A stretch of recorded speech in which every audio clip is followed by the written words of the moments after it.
고래처럼 거대한 생물이 그렇게 작은 눈으로 세상을 보고 토끼보다 작은 귀로 우레소리를 듣다니 신기하지 않은가? 하지만 고래의 눈이 허셜의 망원경 렌즈만큼 크고 귀가 성당 입구만큼 넓다면 고래는 더 멀리까지 볼 수 있고 고래의 청각은 더 예민해질까? 결코 그렇지 않다.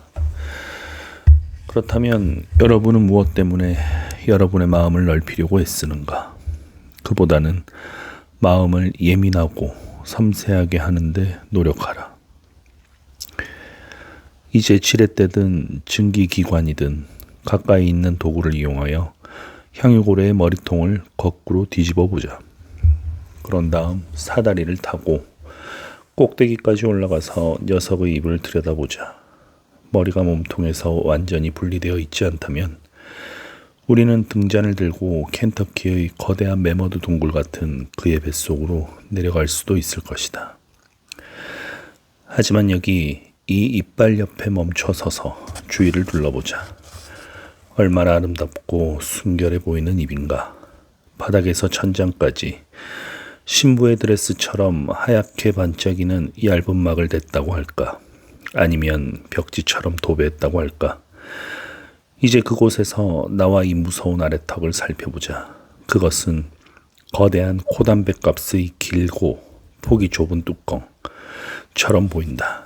그것을 억지로 열어서 머리 위로 올리고 줄지어 늘어선 이빨을 드러내면 그 이빨들은 무시무시한 내리다지 창살문처럼 보인다. 실제로 그것은 많은 고래잡이들에게는 내리다지 창살문, 바로 그것이다. 고래 이빨은 위에서 떨어져 불운한 그들의 몸을 대모처럼 꿰뚫는다. 그러나 더욱 처참한 광경은 깊은 바닷속에서 벌어진다. 부르퉁한 고래는 길이가 5m나 되는 거대한 아가리를 제2사정처럼 몸과 직각으로 곧장 늘어뜨린 채 거기에 떠 있다.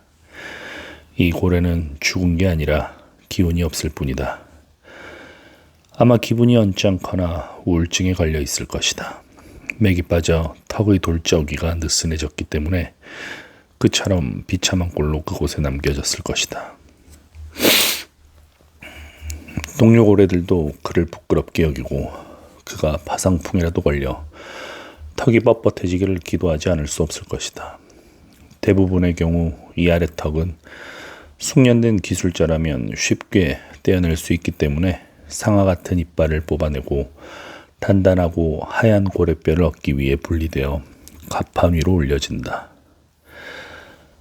고래잡이들은 이 고래뼈로 지팡이나 우산대나 승마용 채찍 손잡이를 비롯하여 온갖 진기한 물건을 만들어낸다.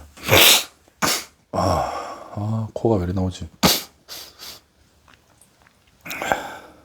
오랫동안 애쓴 끝에 고래턱은 닷처럼 배 위로 끌어올려지고 적당한 때가 오면, 즉 다른 일이 다 끝나고 며칠 뒤에 퀵해그, 다구, 타슈테고 같은 숙련된 치과 의사들이 이빨을 뽑는 일에 착수한다. 퀵해그가 예리한 고래 삽으로 잇몸을 절개한 다음 턱을 고래 달린 볼트에 단단히 묶고 위에서 다우레를 장착하여 미시간 황소가 원시림에서 오래된 참나무 그루터기를 끌어내듯 이빨을 뽑는다. 고래 이빨은 대개 통틀어 42개다. 늙은 고래인 경우에는 이빨이 상당히 닳아있지만 썩은 것은 아니다. 또한 우리 인간들처럼 썩은 구멍을 때우지도 않는다. 그 후 턱은 납작한 조각으로 잘려서 마치 집을 지을 때 쓰는 들보처럼 쌓아 올려진다.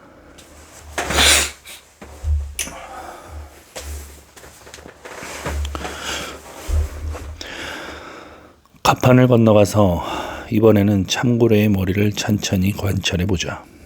제75장 참고래의 머리. 대체로 품격이 높은 향유고래의 머리 형태는 로마 전체에 비길 수 있고, 별로 우아하지 않은 참고래의 머리는 대체로 발끝이 갤리성과 비슷한 형태의 거대한 구두와 비슷하다. 200여 년 전 네덜란드의 언어 항해자는 그 머리 모양을 제화공의 구두꼴에 비유했다. 참고래의 이 구두꼴이나 구두 속에서는 동화에 나오는 노파가 우글거리는 손자들과 함께 아주 편안히 살 수도 있을 것이다. 하지만 여러분이 이 커다란 머리에 가까이 갈수록 그 머리는 각자의 관점에 따라 여러 가지 다른 양상을 띠기 시작한다. 머리 꼭대기에 올라서서 F자 모양의 두 분수공을 본다면 그 머리는 거대한 콘트라베이스처럼 보일 것이고, 분수공은 공명판에 뚫린 공기구멍으로 보일 것이다.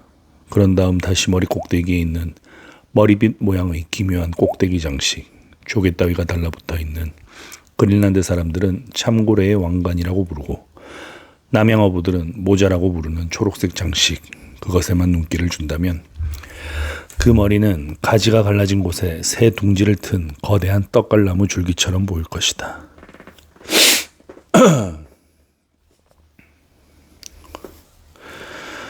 어쨌든 이 모자 위에 보금자리를 지어서 살고 있는 개들을 보면 자연히 그런 생각이 떠오를 것이다. 하지만 거기에 붙여진 왕관이라는 전문 용어가 여러분의 마음을 사로잡았다면 여러분은 이 거대한 괴물이 정말로 왕관을 쓴 바다의 제왕이고, 그래서 그 초록색 왕관이 그처럼 놀라운 방식으로 조립되어 그에게 씌워졌다는 생각에 큰 흥미를 느낄 것이다. 하지만 이 고래가 왕이라 해도 왕관을 쓰기에는 너무 뚱한 모습을 하고 있다. 저 축 늘어진 아랫 입술을 보라. 얼마나 실쭉하고 뾰루통한 모습인가. 목수가 재어보니 길이가 6m, 두께가 1.5m나 된다.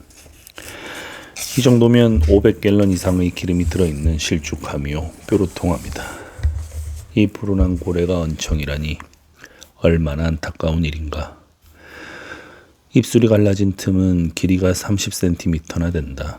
아마 어미고래가 출산을 앞둔 중요한 시기에 페루 해안을 따라 내려오고 있을 때 마침 그곳에 지진이 일어나 해변이 갈라졌을 것이다. 미끄러운 문지방을 넘듯 이 입술을 넘어서 입 안으로 미끄러져 들어가 보자.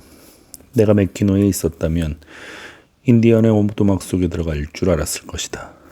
오 하느님, 이것이 요나가 지나간 길이옵니까? 지붕 높이는 3m나 되고 진짜 마룻대가 서 있는 것처럼 아주 날카로운 각도를 이루고 있다. 아치 모양의 옆면에는 털투성이 늑골이 있고 여기에는 언월도 모양의 얇은 판석 같은 고래 수염이 반쯤 수직으로 늘어서 있다. 한쪽에 각각 300개쯤 나 있는 이 수염은 정수리나 왕관 부위의 뼈에 매달려 앞에서 잠깐 언급한 적이 있는 내리다지 창살문을 이루고 있다. 이 수염의 감장자리에는 털투성이 섬유가 달려 있어서 참고래가 먹이를 먹을 때 입을 벌리고 보리새우나 작은 물고기 떼속을 지나가면 물은 수염 사이로 걸러지고 작은 물고기나 보리새우는 복잡하게 얽힌 수염 속에 갇히게 된다. 고래 수염이 자연스러운 상태로 서 있을 때는 이 창살문의 중앙부에서 기묘한 자국이나 곡선, 우묵한 곳이나 불룩하게 융기한 부분을 볼 수 있는데, 고래잡이들은 나이테를 보고 떡갈나무의 나이를 추정하듯 이것을 보고 고래의 나이를 어림한다. 이 기준의 정확성을 보증할 수는 없지만 어느 정도 신빙성은 있다. 어쨌든 거기에 따르면 참고래는 언뜻 보기보다 훨씬 나이가 많다는 것을 인정해야 한다. 옛날에는 이 창살문에 대해 기묘하기 이를 데 없는 공상이 널리 퍼져 있었던 것 같다. 피처스의 책에 나오는 어느 항해자는 이것을 고래 입속에 있는 놀라운 그렛나룻이라고 부르고, 또 어떤 이는 뻣뻣한 돼지털이라고 했으며, 헤클루트의 책에 나오는 노신사는 다음과 같은 고상한 표현을 쓰고 있다. 그의 위턱 양쪽에는 약 250개의 지느러미가 있고 그것들은 입 양쪽에서 그의 혓바닥 위로 아치처럼 구부러져 있다.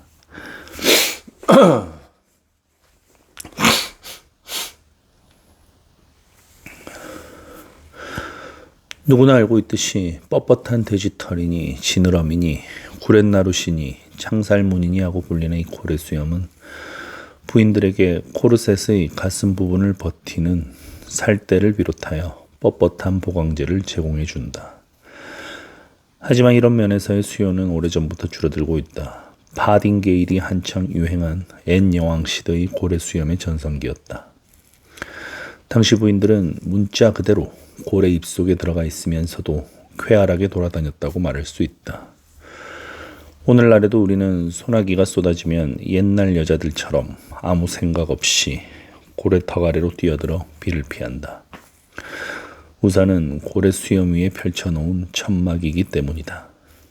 하지만 이제 창살문이나 구렛나룻은 잠시 잊어버리고 참고래의 입속에 서서 다시 주위를 둘러보라. 주랑에 늘어선 기둥처럼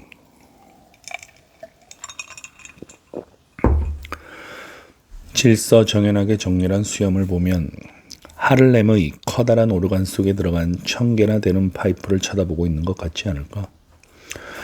오르간 밑에 까는 융단은 더없이 부드러운 터키산이다. 다시 말하면 입의 바닥에는 혀가 찰싹 달라붙어 있다. 혀는 기름지고 부드러워서 갑판에 끌어올릴 때 갈기갈기 찢어지기 쉽다.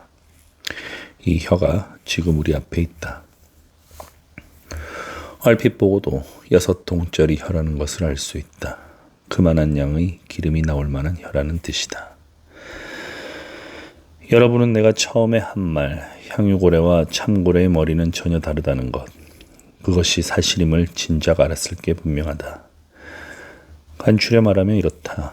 향유고래와는 달리 참고래의 머리에는 고래기름이 별로 없고 상하 이빨도 전혀 없고 길쭉한 아래턱도 없다. 향유고래의 머리에는 창살문 같은 수염도 없고 거대한 아랫입술도 없고 혀도 거의 없다. 그리고 참고래는 2개의 분수공을 갖고 있지만 향유고래는 하나뿐이다. 두건 모양의 이 장엄한 머리들이 나란히 누워있는 동안 그것을 마지막으로 살펴보길 바란다. 작별을 고하면서 자세히 들여다보자. 하나는 기록에도 남지 않은 채 이제 곧 바닷속으로 가라앉을 테고 또 하나도 오래지 않아 그 뒤를 따를 것이기 때문이다. 거기에서 향유고래의 표정을 파악할 수 있는가? 그 표정은 죽었을 때의 표정과 똑같다. 다만 이마에 새겨진 긴 주름살이 지금은 사라져 없어진 것처럼 보일 뿐이다. 향유고래의 넓은 이마에는 죽음에 대한 명상적 무관심에서 유래하는 대초원 같은 평온함이 충만해 있는 것 같다. 하지만 참고래 머리의 표정을 보라. 그 놀라운 아랫입술이 우연히 배전에 짓눌려 턱을 단단히 감싸버린 것을 보라. 이 머리는 죽음에 직면했을 때의 강력한 실제적 결의를 말해주는 것 같지 않은가? 나는 이 참고래가 생전에 스토아 철학자였을 것이라고 생각한다. 플라톤주의자인 향유고래가 말년에는 스피노자를 친구로 삼았을지도 모른다. 제76장 파성추. 당분간 향유고래의 머리와 헤어지기 전에 잠시 현명한 생리학자가 되어 향유고래의 모든 것이 옹골차게 집약되어 있는 안면부에 특별히 주목해 주길 바란다. 거기에 얼마나 강력한 파성추의 힘이 실릴 수 있는지를 과장되지 않게 지적으로 평가하는 것을 목적으로 삼아 그 머리를 조사해 보길 바란다. 이것이야말로 중요한 점이다. 여러분은 이 문제를 만족스럽게 해결하거나 아니면 유사일에 가장 섬뜩한 하지만 더없이 진실한 사건에 대해 영원히 불신을 품을 수밖에 없기 때문이다. 향유고래가 평소에 헤엄치는 자세를 보면 머리의 앞면이 수면에 대해 거의 수직을 이룬다. 그 앞면의 어랫부분은 도체 아랫대 활대 같은 아랫턱이 끼워지는 기다란 구멍을 수용하기 위해 상당히 뒤쪽으로 기울어져 있다. 입은 머리 밑에 있고 사람으로 말하면 턱 밑에 입이 있는 것과 마찬가지다. 게다가 고래는 겉으로 드러난 코가 전혀 없고 굳이 있다면 분수공인데 그것은 머리 위에 있다. 눈과 귀는 머리 양옆에 있고 앞에서 몸 전체 길이의 3분의 1쯤 되는 곳에 달려있다. 따라서 향유골의 머리의 안면부는 단 하나의 귀관도 없고 돌출부도 없는, 말하자면 문도 창문도 없는 민둥민둥한 벽과 같다는 것을 알아야 한다. 게다가 머리 안면부의 아래쪽 끝, 뒤쪽으로 기울어진 부분에만 뼈의 흔적이 조금 있고 이마에서 6m나 내려가야만 완전히 발달한 두개골에 이른다. 따라서 뼈가 없는 이 거대한 덩어리는 말하자면 하나의 혹이다. 이제 곧 알게 되겠지만 그 혹의 내용물 가운데 일부는 향기로운 기름이다. 겉보기에는 연약해 보이는 그것을 단단하게 싸고 있는 물질의 성질도 알아야 한다. 앞에서도 지방층이 고래 몸을 귤 껍질처럼 감싸고 있다고 말한 적이 있지만 머리도 마찬가지다. 다른 점이 있다면 머리를 싸고 있는 이것은 그렇게 두껍지는 않지만 뼈가 없는데도 그 단단함이란 만져보지 않은 사람은 헤아릴 수도 없을 정도이다. 가장 힘센 사람이 던지는 가장 날카로운 창이나 작살도 거기에 부딪히면 힘없이 튕겨져 나온다. 향유골의 이마는 말굽으로 다져진 것처럼 단단하다. 그 속에는 어떤 감각도 숨어 있는 것 같지 않다. 또 하나 생각할 것이 있다. 짐을 가득 실은 동인도 회사의 무역선 두 척이 부두에서 우연히 마주치면 선원들은 어떻게 하는가? 막 충돌하려는 순간 배 사이에 쇠나 목재 같은 단단한 물건을 끼워 넣지는 않는다. 밧줄과 코르크를 둥글게 뭉친 커다란 덩어리를 두껍고 질긴 소가죽으로 싸서 배 사이에 끼운다. 그것이 떡갈나무 지뢰나 쇠지라도 우지끈 부러지게 할 정도의 충격을 완화시켜 배에 아무런 손상도 입히지 않는다. 내가 말하고자 하는 명백한 사실은 이것만으로도 충분히 예증된다. 하지만 한 가지 가설을 들어서 이를 보충하고자 한다. 보통 어류는 마음대로 팽창하거나 수축할 수 있는 불에라는 것을 갖고 있는 반면 향유고래는 내가 아는 한 그런 장치를 갖고 있지 않다. 그런데 향유고래가 머리를 물속에 쑥 집어넣었다가 다시 물 밖으로 높이 쳐들고 헤엄치는 방식은 달리 설명할 도리가 없고 머리를 싸고 있는 물질은 어떤 방해도 받지 않고 탄력성을 유지하며 머리의 내부 구조는 매우 독특하다. 이런 점들을 생각하면 다음과 같은 가설, 즉 아직은 아무도 모르고 상상조차 못하고 있지만 벌집 모양의 신비로운 허파가 바깥 공기와 연결되어 팽창하고 수축할 수 있다는 가설에 이르게 된다. 그렇다면 모든 자연력 가운데 가장 감지하기 어렵지만 가장 파괴적인 공기의 도움을 받고 있는 그 힘이 얼마나 강할지 상상할 수 있으리라. 생각해보라. 밖은 결코 뚫을 수 없는 난공불락의 벽이고 안은 가장 부력이 강한 공기이다. 이 머리가 앞으로 나아가면 목재 더미의 부피를 재는 단위인 코드로만 크기를 헤아릴 수 있을 만큼 거대한 생명체가 그 뒤에서 헤엄친다. 아주 작은 벌레처럼 하나의 의지에 완전히 복종하여 순순히 따라간다. 그러니까 나중에 내가 이 거대한 괴물 속 어디에나 숨어있는 잠재력의 특성과 집중된 힘을 자세히 설명할 때 또한 그보다 덜 중요한 머리의 묘기 몇 가지를 여러분에게 보여줄 때 여러분은 무지에서 비롯된 의혹을 모두 버리고 다음 한 가지만은 기꺼이 받아들여 주길 바란다. 즉 향유고래가 다리엔 지엽을 뚫고 나가 대서양과 태평양을 뒤섞더라도 눈썹 하나 까딱하지 않기를 바라는 것이다. 고래의 지배권을 인정하지 않는다면 당신도 진리에 대해서는 감상적인 촌뜨기에 지나지 않는다. 하지만 명백한 진리를 만나는 것은 거대한 셀러맨더 같은 괴물만이 할 수 있는 일이며 촌뜨기들은 엄두도 낼 수 없는 일이다. 사이스에서 무시무시한 여신의 베일을 벗긴 나약한 젊은이에게 어떤 운명이 닥쳤는지를 생각해보면 알 수 있을 것이다. 모비딕 76장까지 다시 읽었습니다. 녹음이 잘못되어가지고 녹음 장비도 이번에 바꿨는데 어땠을지 모르겠습니다. 하시는 일 모두 잘 되시길 바랍니다. 고맙습니다. 안녕히 주무십시오.